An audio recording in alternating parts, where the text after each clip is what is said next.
Welcome to this edition of Lancaster Perspective. I'm Mike Miller, my special guest from Job and Family Services, David Henwood and Johan Pierce. What's happening? Nice to see you today, Mike. You Good to be here. As much as we can. As much as we can. You guys have been very active. April was a huge month for you guys. April was a very busy month. It was Child Abuse Prevention Month, and so we are so grateful for all of the community that participated with the Blue Ribbon Breakfast and the Candlelight Walk, and all of the other Wear Blue to Work. Mm-hmm. Great representation among community members. So excited to have that support to raise awareness and advocacy for abuse prevention. It takes a lot of time to put that together. What is it, like the 15th, 20th? I mean, you don't know what's it? Mm-hmm. Okay. I really think that we were at year 18. I believe it was year 18. It's been going on for a while now. Some of us have been here that long and some of us haven't. We'll let you figure out which one, right? One of the things that people always talk about is numbers and statistics, and I'm still thinking about Ohio is last in funding. Is that right? On a state level, Ohio is 50th in the country. It is unbelievable. And the state level of funding that they provide to child protective service agencies. That's just unbelievable. I don't.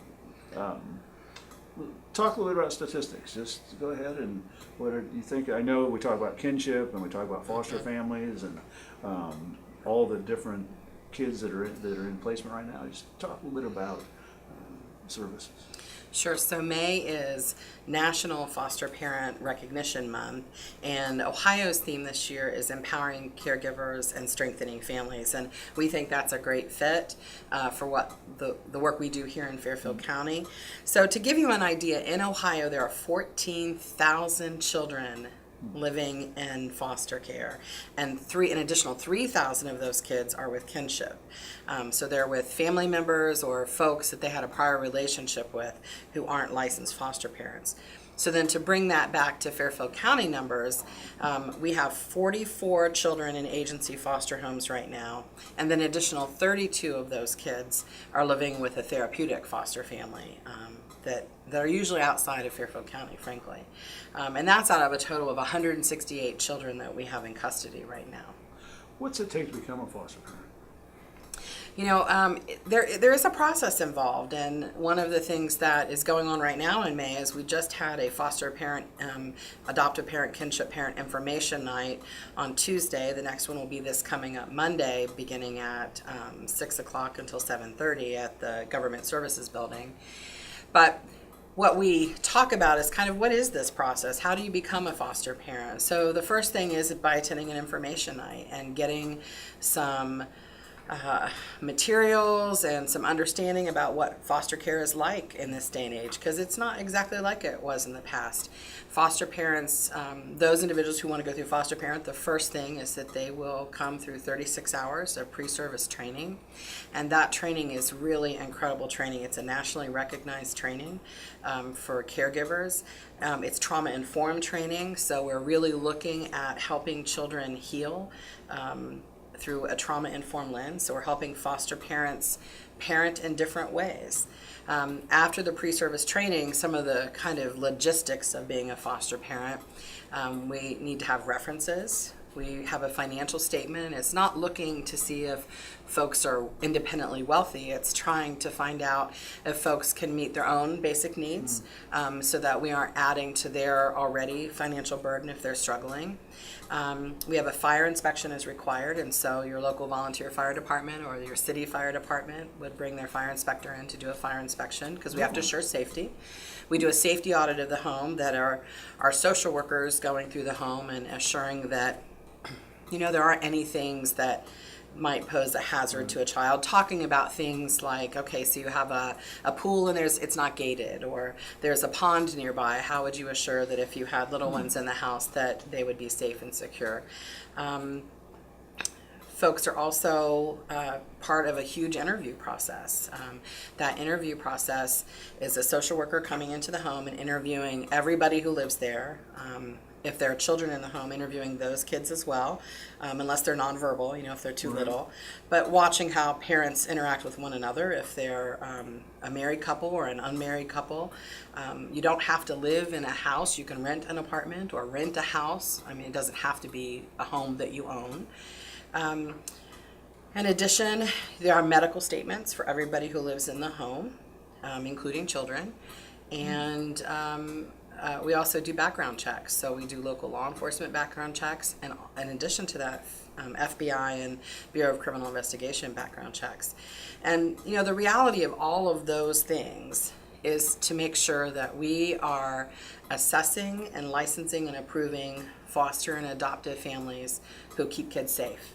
Because when children are removed from their caregivers, their biological parents, and come into foster care, it's because they've had an extreme risk to their safety, and their parents aren't able to keep them safe. And so the job that we do is to provide safety, well-being, and permanency. That's what all of it is about. So from the very first minute when folks are coming in for information night till the minute when they have finally received a completed home assessment, we're continuing to educate on those themes. How many children are there, first in the state of Ohio and then in Fairfield County, that are in these programs? So, like I said, there are 14,000 kids in foster care right now in Ohio. And in Fairfield County, when you combine our 44 in our own agency foster homes and our 32 in network foster homes, we're looking at a significant number of kids locally who are out of their parents' home and living with families who've been trained in this way and improved in this way. Now, of course, we also are very, very fortunate that we have 66 kids, an additional 66 kids that are living with kinship caregivers as well. And kinship caregivers also go through a process, but it is not as involved as the process I described for the foster care and adoptive parents. So when someone thinks there's an issue, do they call? What would they do? I mean, if you think, boy, I've seen this little boy walking the street now for 2 weeks, what do they do? We always encourage people to call. I know one of the things that we've always tried to get out to the community is how important it is to call and let us kind of do the determining of whether or not it's something we should be involved in. We'd much rather get a call that we don't need to go out on, but at least we're gathering information. And that way, we tell folks, you may be the third person who's called with a concern about a child, and they may be three entirely different concerns, one or two of which may not be enough for us to go to the home, but when we kind of partner all of that information together, we see that there's a need, and we can open a case and then go out and investigate. The other thing is that I think a lot of times people assume someone else will do it, that a teacher will call, or this person who lives down the street will call. Well, you don't ever know that happens. You don't know that they have the same information you do. You may literally be the only person who's seeing what these concerns are, and if you're not the person who calls, then they're not going to be addressed, and that child won't be able to find the safety that they need. Now, is it anonymous? Can people do this anonymously? Absolutely. Part of our process may be to ask if they would like to let us know who they are. You can call anonymously, but whether you leave your name or you do not leave your name, that information is never then released when an investigation starts. So if you were to leave your name, that information isn't shared when we go out and meet with the family. I think that's another misnomer in the community, that we share the information or that we tell the family who the call comes from.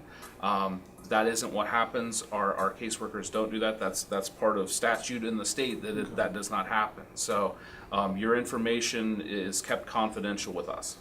The difference, how many kids are waiting for adoption now? Right now in Fairfield County, there are 42 children waiting for adoption. And what is really striking, and it's different than in prior years that since I've been tracking adoption numbers here in Fairfield County, 48% of those kids are teenagers. And that's significant because I think sometimes when folks think about adoption, they think about it in terms of little kids. They think about infants, or they think about young children. And Fairfield County is really proud of the fact that we don't give up on our adolescents, that they deserve families too. And one of the things that's so cool is that we've had a number of kids, even up until the age before they turn 18 and even after age 18, have an adult adoption or have an adoption just before they turn 18. And that's really meaningful for those kids because we know that adoption and family and what family does for each of us is a lifetime. It's not a moment in time. And so that's one of the things that we are working very diligently toward, is helping young people be poised to open their hearts to thinking about adoption at their age, and opening families' hearts to seeing a possibility of parenting a child in their teenage years. You're actually going to receive an award May 9th from the county commissioners? Yeah, the county commissioners are, they just have been so supportive of the agency. And in honor of May as National Foster Parent Month, we're going to go up for the Board of Commissioners meeting, and they're going to issue a proclamation about that. And that's really meaningful to our families, our foster families. We have 39 foster families here in Fairfield County. They're actually Fairfield County licensed families, and that's out of more than 7,100 across the state.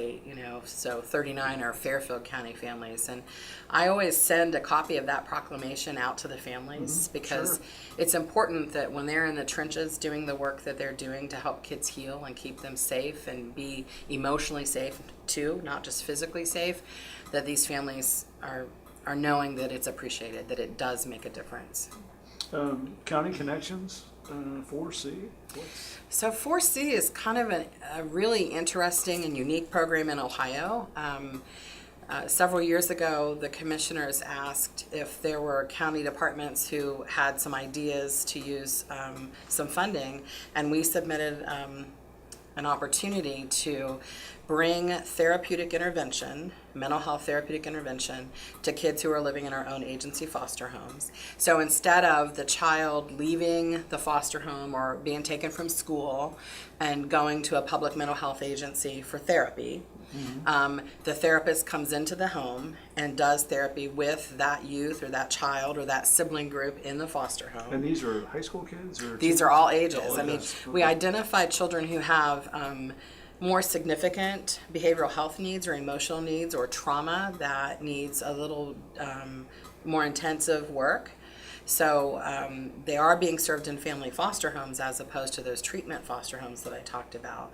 But it's helping not only the child or the children, if it's a sibling group in that family, work through their issues and begin the healing process, but it also serves everybody else who's living in that foster family. So it helps foster mom and foster dad take a look at how can I be the type of parent that this child needs to heal from everything they've been through. What can I do with discipline or teaching moments to help that child be more successful in my home and at school? It also works with not just the foster family, but if there are other biological or adopted or other foster children living in the family. We know that having a kid in foster care impacts that entire family system. And so that therapist, and we're very blessed to have a really talented therapist work with us from New Horizons. It's a great partnership with New Horizons Family Counseling Center. So she's not only working with the identified foster youth, who is her client, but that whole system within the foster family. So if the foster child is having problems with the bio kid who's in the home, she's going to help them work that out in a therapeutic way. And then that helps that whole system get stronger, right? So it's kind of paying it forward then for future kids to come. Foster families are really liking this. It's a small program right now. We're trying to grow. Every time a new child comes into foster care or is needing to be placed in foster care, my team meets to talk about, is this a child who could benefit for 4C, which is County Connections for Children in Crisis? And if they could benefit, do we have a great match or a great fit with a foster family who could do that? And then this therapist also works with the schools to help make sure that things are going okay at school. And when the child is transitioning back to mom and dad or to another permanency option, the therapist is involved with that as well and maintains that contact for a while. It's been a real blessing, and we feel very fortunate that we're able to not only have piloted this in Fairfield County, but to continue to grow it, because it's helped us serve more teenagers in our own foster homes than ever before. It's helped support foster families. It's stabilized placement. So in the old days, when things got really hard with kids who were trying to heal from things they'd been through, they give us all kinds of behaviors, Right. you know, and it's challenging. True. And sometimes foster families would say, we can't meet this child's needs. You're going to have to find another place for them to go. This program has helped stop that kind of movement. And so we're very excited to continue to grow this and throughout 2017 and the years to come. And I really hope that someday this will be the way all foster care is in Fairfield County. Now, I know you both have been doing this a long, long time. There's more of a trend. There's more kids now in foster care. There's more kids waiting. Talk just a little bit about, as an agency, I mean, maybe how it's changed in the last 5 years. Numbers sort of ebb and flow all the time, but I think what we've seen is if you went back 6-8 years ago, the number of kids we had, and not just in care but in custody, were sort of at a lower point than we'd had in a while. And we all talk about it every time we talk in public. You can tie it directly to the opioid epidemic in the state. As that sort of got its legs underneath of it and took off, the numbers of kids coming into care then started to rise and started to rise and started to rise. And there's so much more trauma that they bring with them now than they did in the past. When Johanna was talking about 4C there, I just kept thinking, that's sort of what drove us to need to do that. Is, what they bring, what they've seen, what they've experienced, whether it's neglect because of parents being so involved in their substance use, whether it's physical abuse maybe that they've been part of, whether it's for the youngest of children who we work with, and at times the lack of care that they may receive because of that use from a parent. They're coming to foster homes with so many more needs than they used to in the past. So we've tried to work as much as possible, and our foster families have been really awesome about it. Like, they've bought in because they get it. They see it every day, and they're the first ones to say, like, whatever you can do to help me, I'll take it. Help me help these kids. But yeah, there's a deeper level of involvement that I think we've ever had to have with kids that we do now. Right. There's more. It's behaviors. It's mental health needs. They just have so gone on not feeling safe that they don't even really know how to acclimate into a home where they are safe. So just getting them used to being somewhere where they're being taken care of at times takes a lot of work. And like I said, our foster parents, they're the ones that see it every day. They're the ones.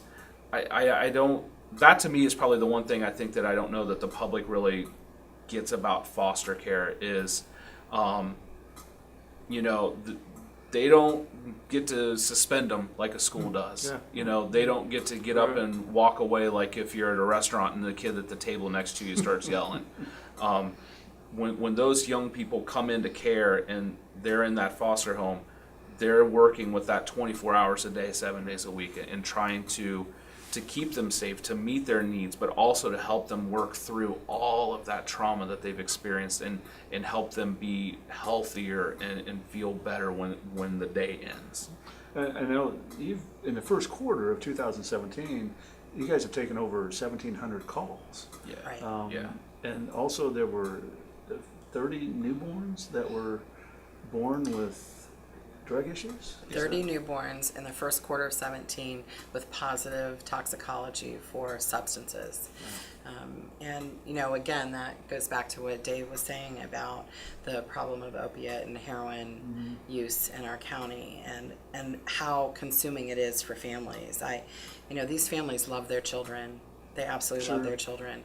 But addiction is something that is a tremendous struggle, and it takes a lot of support and work to deal with those issues. And so, you know, not all of those kids come into foster care. Many of them are being cared for by their kin, or they're staying home with their parents with supports.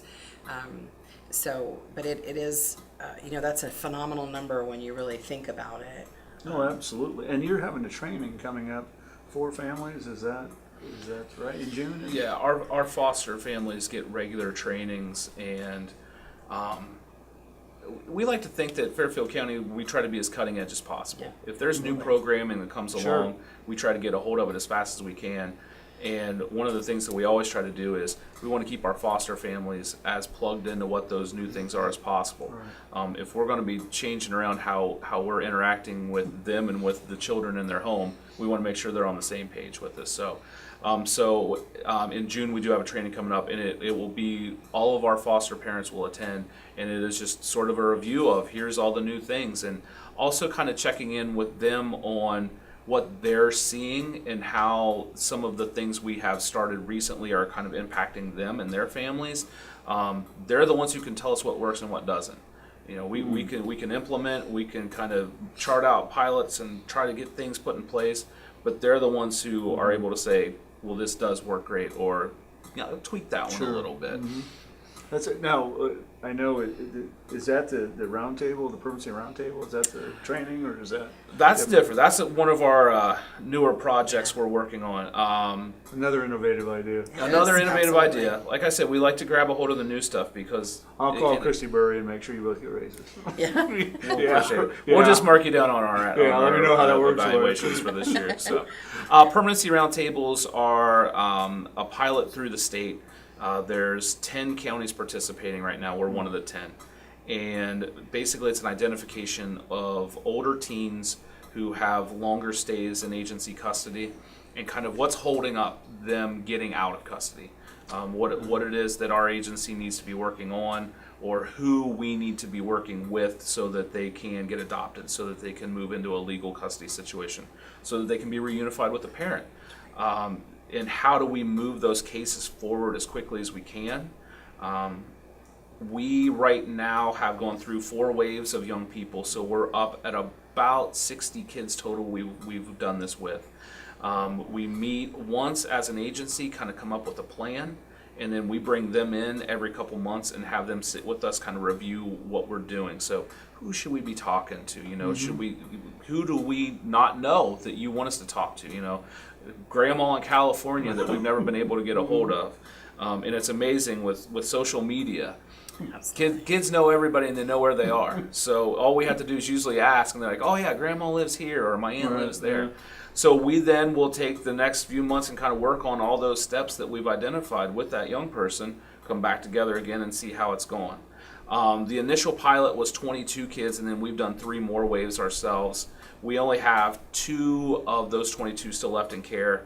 Our permanency numbers, so adoption, legal custody, Right. or reunification, are at about 60% for that group, and it's that group was kids who are 12 and older.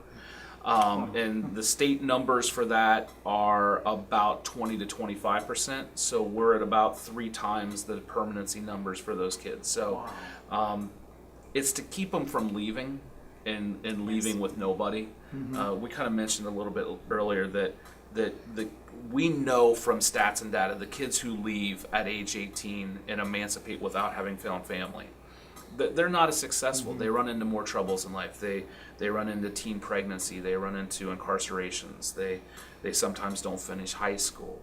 They sometimes have trouble finding jobs, and it's at a much higher rate than those young people who do find family, who do have sort of that supportive system wrapped around Right. them. So whatever we can do to help them and to find their people for them, that's just another tool that we use. I know that you do all this. There is a levy coming up, and I mean I've not been in your department, but I've been at JFS. It's thin. I mean, it's thin, and the levy needs the support that we can do, because those are dollars that need to be there. We have levy in November. Final details are still being hammered out on it, but it will be on the ballot. as you said earlier, Ohio's 50th in the country, and about 65% of our dollars are local dollars that we get either through monies from the commissioners or from our levy, and that's sort of what keeps the doors open for us. I kind of always go back to in 2009 when we had the massive state budget cuts. We literally kind of pulled back to bare bones. The levy dollars got us away from that. When we passed our levy and those monies started to come in, we were able to do more in the community. We were able to be more involved, to come up and have the funds to kind of do some of these projects that we've talked about today. Lots of these things wouldn't happen if the levy dollars weren't there to support us and allow us to do it. The needs that we have aren't leaving. The opiate issues have not subsided. To be very frank and honest, the numbers increase right now. When we talk about 30 drug positive babies in 3 months, that's a number we haven't seen in the past. And even when you think like, well, we've kind of been going at this opiate thing now for going on 10 years. Right. You know, this isn't brand new, but we're continuing to see rises in numbers and increases. And we greatly appreciate the support we get because our community absolutely supports us and has always kind of backed us. And, you know, that levy is kind of the most right there in front of your face way to do that. It is, you know, those dollars drive what we are able to do. We're just almost out of time. I appreciate everything you two have done over the years. And real quick, phone number, website people can go to if they information about adoptive parenting. So the website for the agency is www.fcjfs.org, and a number to call to get further information about foster care, adoption, kinship care, how to become more involved is 740-652-7887. And again, thanks to the adoptive parents, the foster parents, Absolutely. all those people that have stepped forward. Absolutely. We'll have you guys on again when it gets closer to the levy. Thanks. We We appreciate that very much. Thanks Dave for the Henwood, opportunity. Johanna Pierce, thanks for coming in today. Thank you. Thanks for tuning in to this edition of Life's Perspective. I'm Mike Miller. Remember, until we meet again, let's make a difference.